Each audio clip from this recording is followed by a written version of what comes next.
하나님의 말씀 함께 합독하도록 하겠습니다.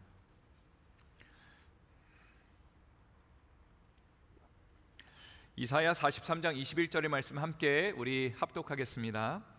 이 백성은 내가 나를 위하여 지었나니 나를 찬송하게 하려 함이니라. 하나님의 말씀입니다. 아멘. 자리에 앉아 주십시오. 다니엘 특세를 진행하면서 하나님께서 우리의 삶을 향한 부르심과 목적에 대해서 이야기를 나누고 있습니다. 특별히 저도 말씀을 준비하면서 많은 도전과 은혜를 받고 있는데요, 참 와닿은 내용 중에 하나가 무엇이냐면 우리 모두는 무엇인가에 이끌림 당하는 삶을 살고 있다는 겁니다. 어떤 사람들은 하루 종일 돈 걱정을 하면서 하루하루를 살아가죠.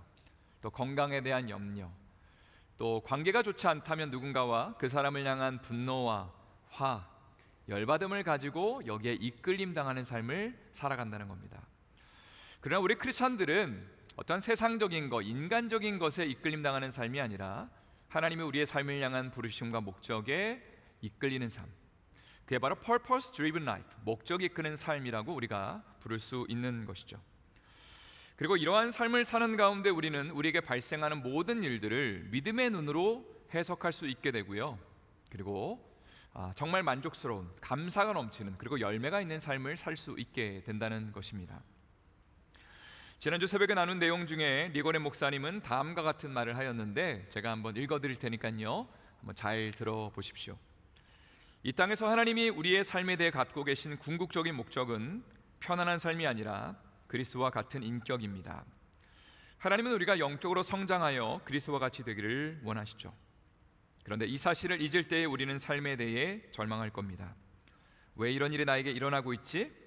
왜 하나님은 나의 기도에 응답하시지 않으시지? 왜 나는 이런 시련과 고난을 겪어야 하지? 그러나 삶은 처음부터 어렵도록 만들어졌죠. 그래야 우리가 성장할 수 있기 때문입니다.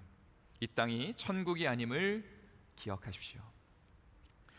성도 여러분, 우리의 부르심과 목적은 이 땅 가운데 잘 먹고 잘 사는 것이 아니라 우리가 지금까지 나눈 내용을 복습해 보면요, 우리는 하나님을 예배하는 존재로 부름받았습니다. 또 하나님께서 우리를 가족으로 불러주시고 함께 교제하라고, 그리고 그 속에서 예수님을 닮아나가고 성장하고 성숙하라고 우리를 불러주셨고요, 그리고 하나님의 영광스러운 일에 참여하라고, 사역하고 봉사의 자리로 우리를 불러주셨다는 것입니다. 성경에 쓰여졌던 시대의 고대 신화를 살펴보면 신들이 인간을 만들었던 이유가 너무나 명확합니다. 그거는요, 종처럼 부리려고. 그러니까 인간을 종으로 만들어서 농사를 짓게 만들고요, 농사에서 이제 수확물이 나오면 그거를 신들에게 제사로 갖다 바치면 그거를 신들이 이제 먹는다고 생각한 거죠. 그러면서 사람들의 상상 속에서 신들이 우리를 종으로 부려먹으려고 우리를 만들었다라고 그렇게 사람들은 생각을 했다는 겁니다. 그러나 성경은 하나님이 인간을 당신의 형상대로, in the image of God, 하나님의 그 거룩하신 형상을 따라 존귀한 자로 우리를 만드셨고 부르셨다.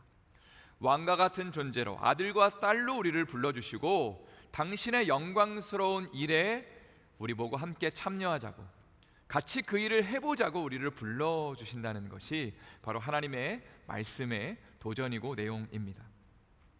그래서 한번 옆에 있는 사람들에게 이렇게 인사를 해보도록 하겠습니다. 당신은 하나님의 존귀한 딸입니다. 존귀한 아들입니다. 한번 옆에 있는 분들에게 인사하도록 하겠습니다. 당신은 하나님의 존귀한 딸입니다. 아들입니다. 제가 또 특세를 인도하면서 또 정말 와닿았던 개념 중 하나가 무엇이냐면 이 가족이라는 개념입니다. 가족으로 부름받았다. 저는 아침에 보통 일어나면 샤워를 하겠죠. 샤워실에 이제 뜨거운 물에 이제 그 샤워를 즐기면서 제가 항상 하는 루틴이 한 가지 있는데 그것은 감사를 고백하는 것입니다. 어떤 감사를 고백하냐면, 하나님, 저에게 이렇게 뜨거운 물로 샤워할 수 있는 집을 주셔서 감사합니다. 아멘.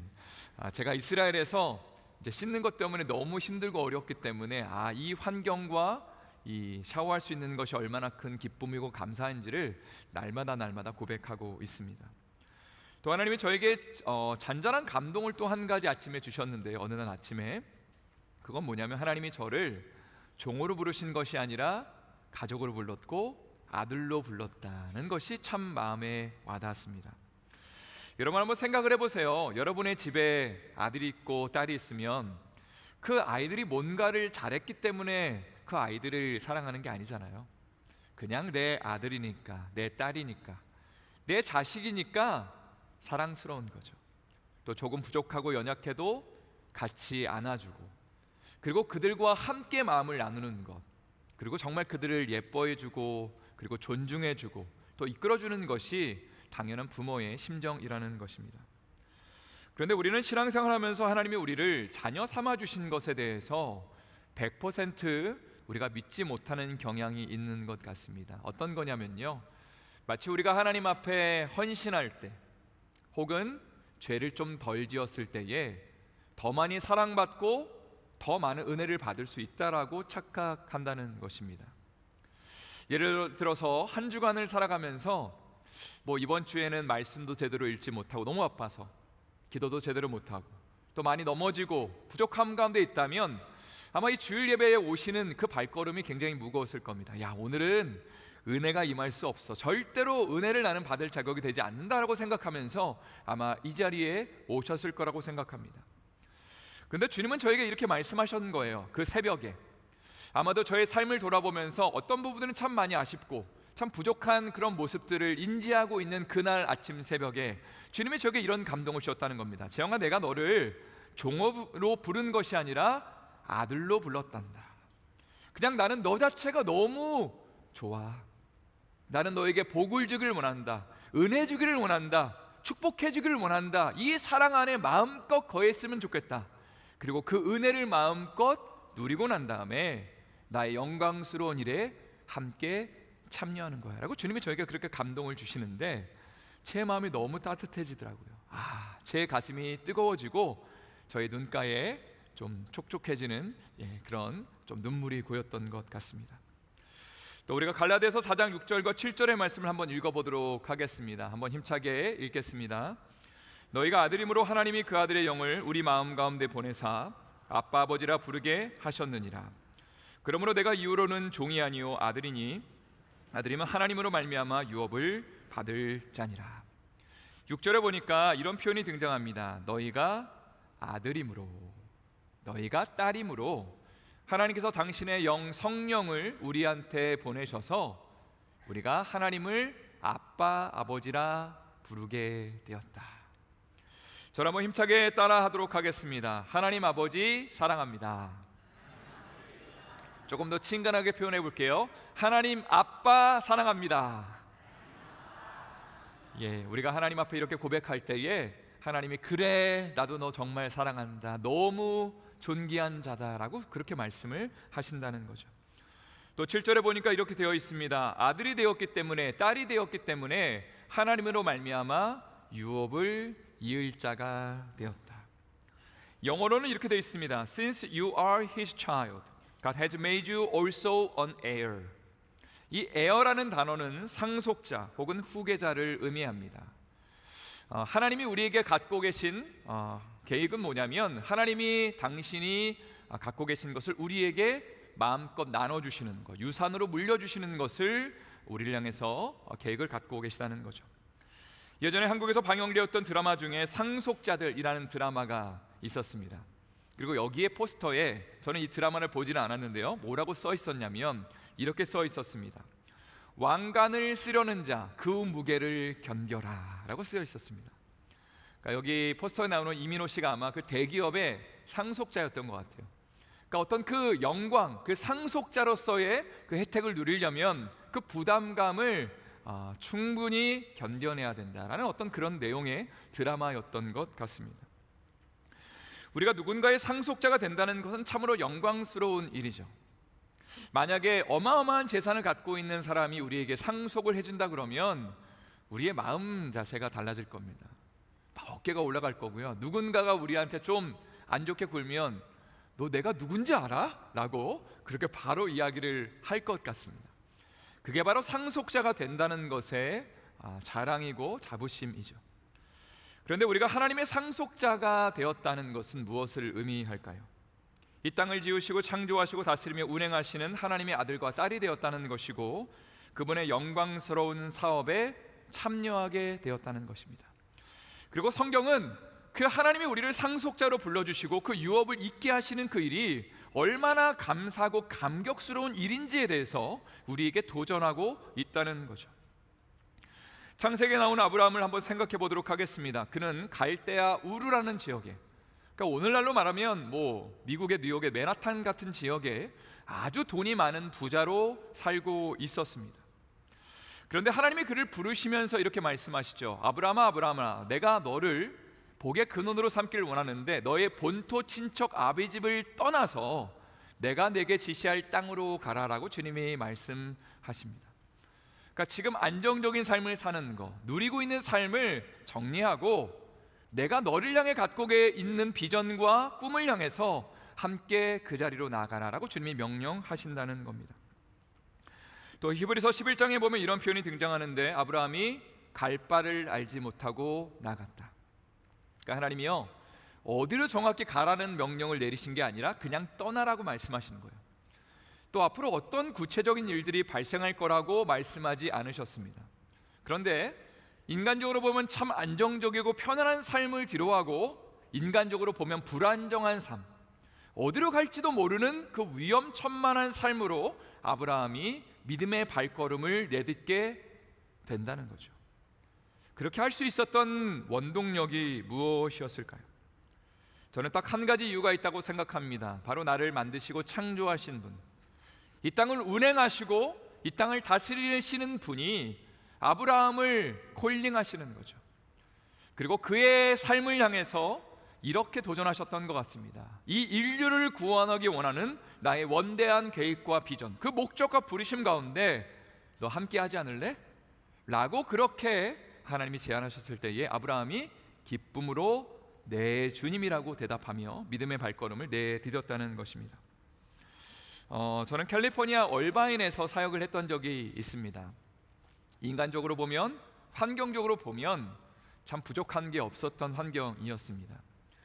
참 크고 좋은 교회 안에서 좋은 성도님들에게 또 격려받고 또 칭찬을 받으면서 사역을 했던 시간이었습니다. 그러나 그것만으로 사람의 마음이 만족되지는 않더라고요. 그러니까 하나님의 부르심과 목적에 의해서 살아가는 삶이 아니라 그냥 좋은 상황과 환경만으로는 본질적인 만족과 기쁨이 내 마음 가운데 느껴지지 않았다는 겁니다. 그러다가 제가 청년들과 함께 헤이리, IT라는 나라에 방문하게 되었을 때 그곳에서 정말 생명 걸고 목숨을 다해 주님을 예배하는 청년들을 만났습니다. 현지인 청년들이었는데요, 너무 가난하고 정말로 찢어지게 아무것도 갖고 있는 게 없으니까 이들에게는 정말로 주님을 향한 소망밖에는 없었습니다. 그리고 저는 그들이 갖고 있는 그 열정이 너무너무 부러웠습니다.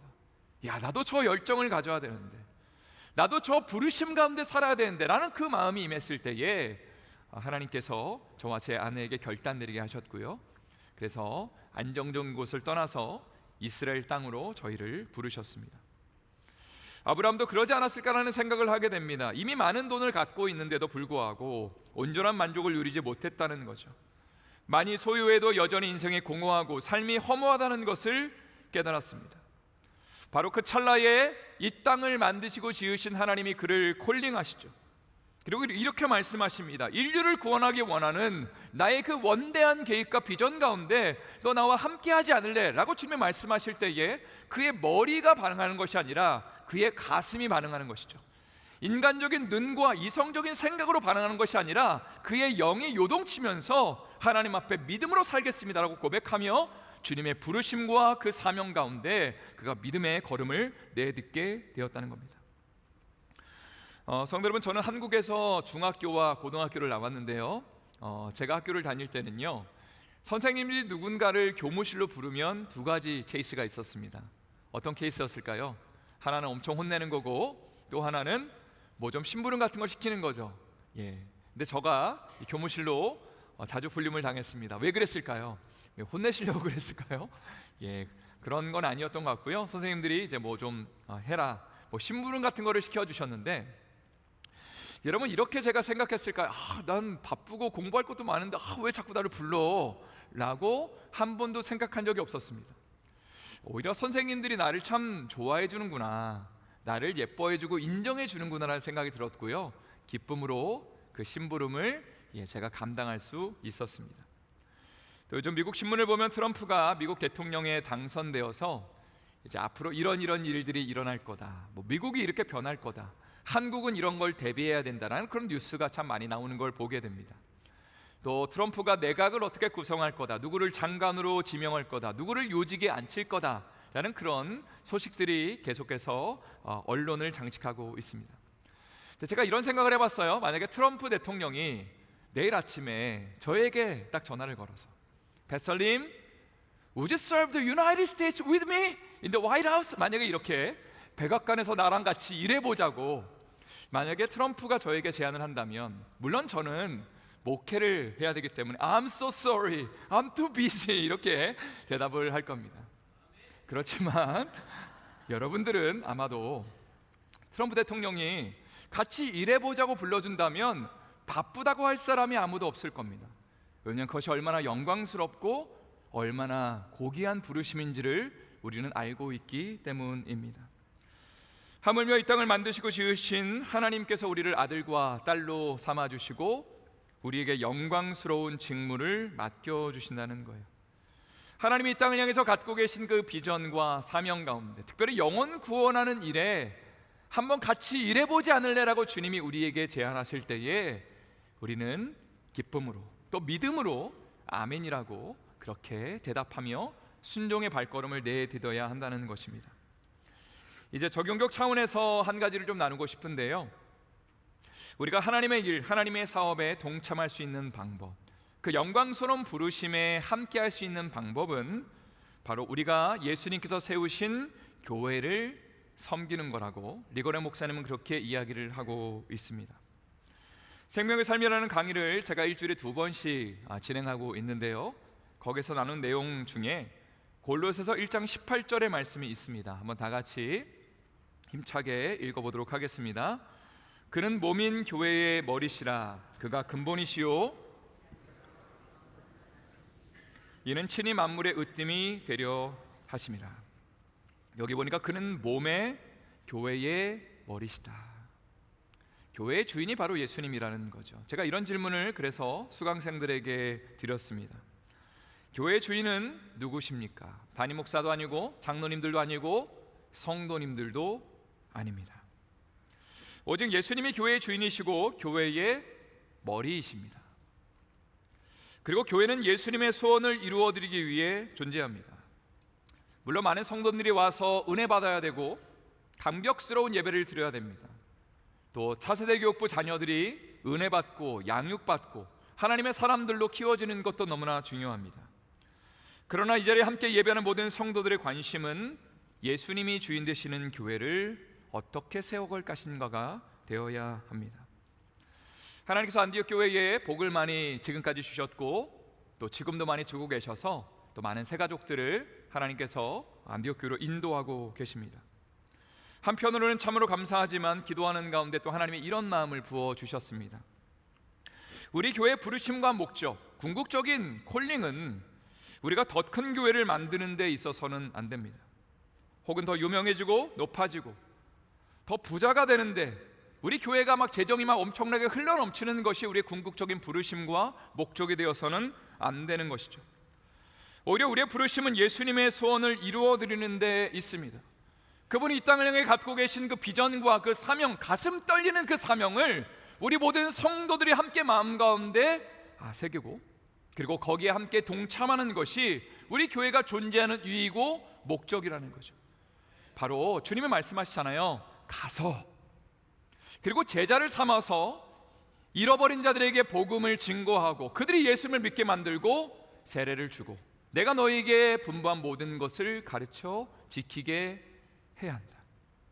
궁극적으로 주님의 비전은 제자를 만드는 데 있고요, 제자를 만들려면 누군가는 가서 잃어버린 사람들에게, 방황하는 사람들에게 복음을 전하고 믿지 않는 자들을 주님 앞에 이끌어야 되는 것이고 그들이 예수님 믿게 되었을 때에 그들을 사랑으로 품어주면서 양육하고 주님 앞에 온전한 제자로 세워질 수 있도록 우리가 도와야 한다는 것이죠. 여러분은 과연 주님의 그 마음 가운데 얼마나 마음을 함께하고 계십니까? 혹시라도 우리의 관심이 그저 예배 와서 은혜 받는 데만 있는 것은 아닙니까? 이 교회가 나를 좀 기쁘게 하는 비전에, 이 교회가 좀 헌신해 주기를 하는 마음에 여러분들의 마음이 쏠리고 있는 것은 아닙니까? 모두 다 중요한 것들이지만 우리의 궁극적인 관심과 그리고 하나님을 향해서 가져야 되는 고민은 뭐냐면, 어떻게 하면 주님이 주인 되시는 교회, 하나님 우리의 교회를 향해서, 나를 향해서 갖고 계신 그 비전에 우리가 함께 마음을 모을지를 고민하는 것이 하나님이 원하시면 기뻐하시는 교회를 세워나가는 비결이라는 것입니다. 또 목적이 이끄는 삶책에 보면 다음과 같은 구절이 나오는데요, 한번 제가 읽어드리도록 하겠습니다. 많은 크리스천들에게 있어서 꼭 해야 하는 일 가운데 가장 마지막이 성경 공부에 참석하는 거라고 생각한대요. 그러나 그들은 이미 그들이 실천에 옮기는 것보다 더 많은 것을 알고 있습니다. 따라서 그들에게 필요한 것은 섬김의 경험을 통해 그들의 영적 근육을 훈련시키는 것입니다. 그러니까 더 많은 성경 공부에 대한 지식을 쌓는 것이 우리에게 필요한 것이 아니라, 이미 섬기는 데 있어서 충분한 지식을 갖고 있는 경우가 많으니까 이제는 섬김을 통해서 우리가 알고 있는 것을 영적인 근육으로 만들어야지 건강한 신앙생활을 할 수 있다라고 도전하는 것입니다. 제가 요즘에 탁구를 열심히 배우고 있는데, 저를 가르쳐 주시는 집사님께서 저한테만 그렇게 하시는 건지는 모르겠어요. 그런데 너무 잘한다고 맨날 칭찬을 해주셔갖고 제가 좀 굉장히 기분이 좋습니다.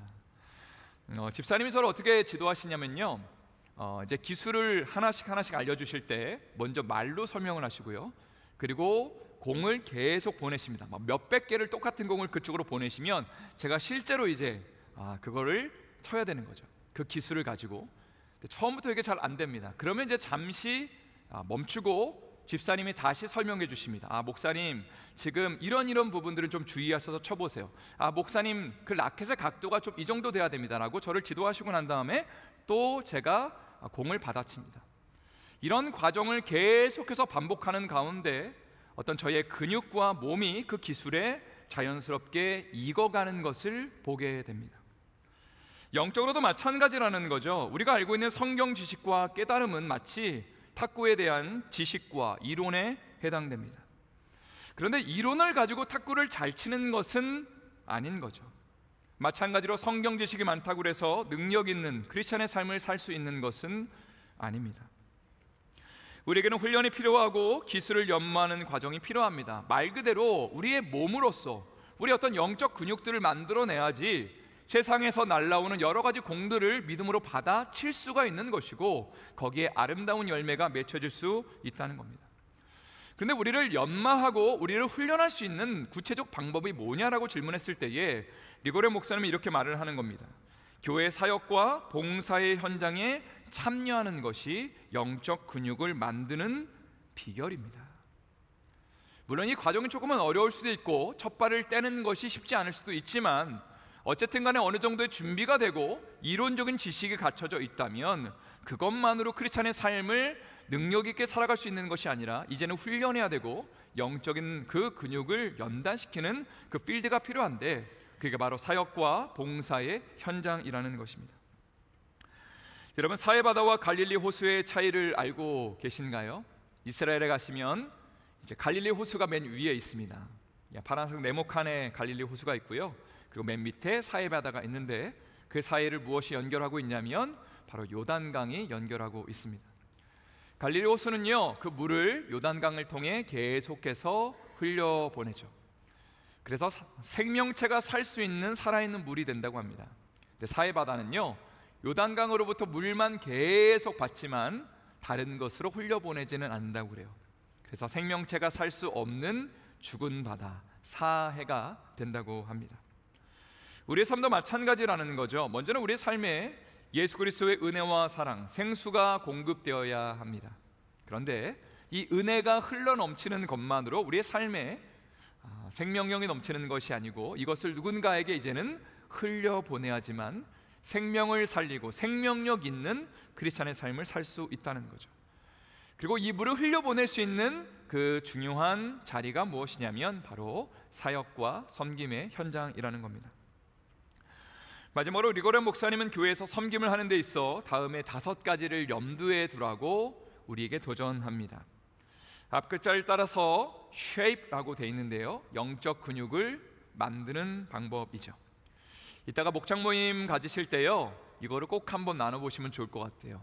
나의 삶 가운데 SHAPE, 이 각각의 영역 가운데 어떤 것들이 있는지를 한번 꼭 나눠보시고요. 참고로 목장 모임 교재를 많이 준비해 놨으니까 예배 끝나고 나가시는 글에 꼭 한 장씩 픽업해 가시면 좋을 것 같습니다. 하나씩 나눠본다면 S는 spiritual gift, 영적인 은사들을 가리킵니다. 이것은 우리가 구원받은 이후에 하나님이 우리에게 주신 은사들입니다. 섬기는 일이나 가르치는 일이나 위로하고 구제하는 일 등을 가르치죠. 로마서 12장 4절부터 8절 말씀을 이따가 목장 모임에서 꼭 한번 읽어보시고 하나님 나에게 어떤 영적인 은사를 주셨는지를 나눠보면 좋을 것 같습니다. 두 번째는 heart입니다. 우리의 마음과 열정이라고 할 수 있죠. 예를 들어서 어떤 분들은 아기만 보면, 어린 아기만 보면 너무 마음이 기쁘다고 이런 열정을 갖고 계신 분들이 있습니다. 또 어떤 분들은 찬양을 통해서 열정을 느끼게 되죠. 어떤 분들은 요리를 하면서 기쁨을 느낍니다. 이런 열정들을 기반으로 해서 우리가 섬김의 영역들을 결정할 수 있다는 겁니다.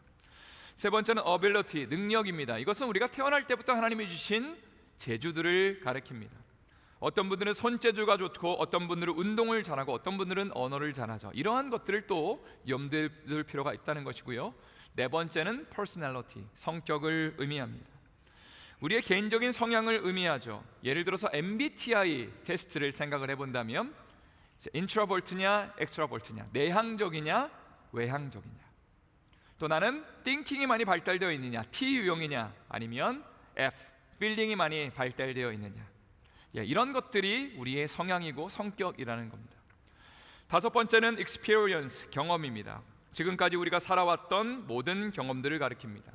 가정 환경이나 사역의 경험들, 또 직장의 경험들, 또 우리의 삶 가운데 긍정적인 기쁘고 감사했던 경험들 뿐만이 아니라 어렵고 힘들었던, 한숨 쉬었던 그런 경험들까지 포함해서 이 모든 것들을 주님은 우리가 주님의 일을 섬기고 사역하는 데에 활용하시고 사용하신다는 것입니다.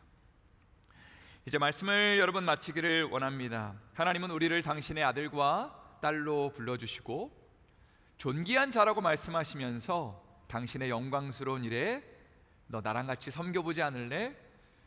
내가 이 땅을 향해 갖고 있는 그 원대한 비전 가운데, 또 교회에 주신 그 사명 가운데 함께 동참해 주지 않을래? 라고 주님이 말씀하신다는 겁니다. 여러분의 삶 가운데 충분한 은혜가 채워졌다면, 충분한 성경 공부에 대한 지식이 이제는 쌓여졌다면, 이제 우리가 성장과 성숙을 위해서 또 하나님이 원하시며 기뻐하시는 일을 위해 해야 될 다음 스텝은 이제는 실제로 봉사에 참여하는 것이고 섬김의 자리에 우리가 믿음으로 동참하는 것이죠. 이런 가운데 하나님의 풍성함이 임하게 되고 우리의 삶의 생명력이 넘치며 우리 안디옥 교회가 하나님이 원하시며 기뻐하시는 거룩한 교회로 쓰임받을 수 있는 것이죠. 이런 은혜와 축복이 여러분의 삶 가운데 또 가정과 교회 가운데 넘쳐날 수 있기를 예수님의 이름으로 축원드립니다. 다시 한번 예수님의 이름으로 축원드립니다.